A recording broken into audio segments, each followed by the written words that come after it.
আসসালামু আলাইকুম প্রিয় বন্ধুগণ। নিশ্চয়ই আল উদাইদ বিমান ঘাঁটির কথা জেনেছেন। সেটি কাতারস্থ বিমান ঘাঁটি। সম্প্রতি ওয়াশিংটনের অলিন্দে এখন চরম অস্বস্তি। যে কাতারকে এতদিন মার্কিন যুক্তরাষ্ট্রের সবচেয়ে বিশ্বস্ত মিত্র মনে করা হতো, সেই রাজপরিবার থেকে এবার এলো কঠোর সতর্ক বার্তা। বার্তাটিতে পরিষ্কার, মধ্যপ্রাচ্যে আমেরিকার কোনো মালিক নয়, বরং আল উদাইদ বিমান ঘাঁটিতে তারা কেবলমাত্র একজন ভাড়াটিয়া মাত্র।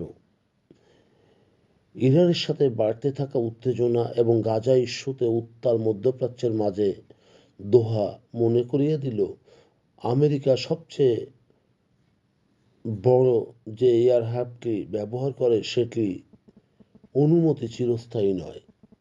হোয়াইট হাউসকে কাতারের স্পষ্ট কথা, হোস্ট বা আয়োজক দেশের সম্মতি ছাড়া এই মাটি থেকে কোনো সামরিক অভিযান চালানো সম্ভব নয়।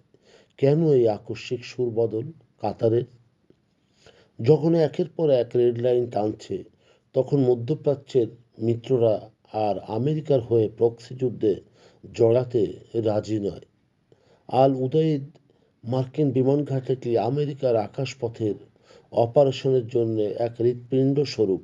কিন্তু কাতার এখন বুঝিয়ে দিচ্ছে, মধ্যপ্রাচ্যের নিয়ম বদলে যাওয়া ভঙ্গি এবং ইঙ্গিত দিচ্ছে যে ওয়াশিংটন এখন নিজের ঘরেই নিজে কোণঠাসা। তবে কি মার্কিন দাপট এখন কেবল আয়োজক দেশগুলোর দয়ার উপর টিকে আছে?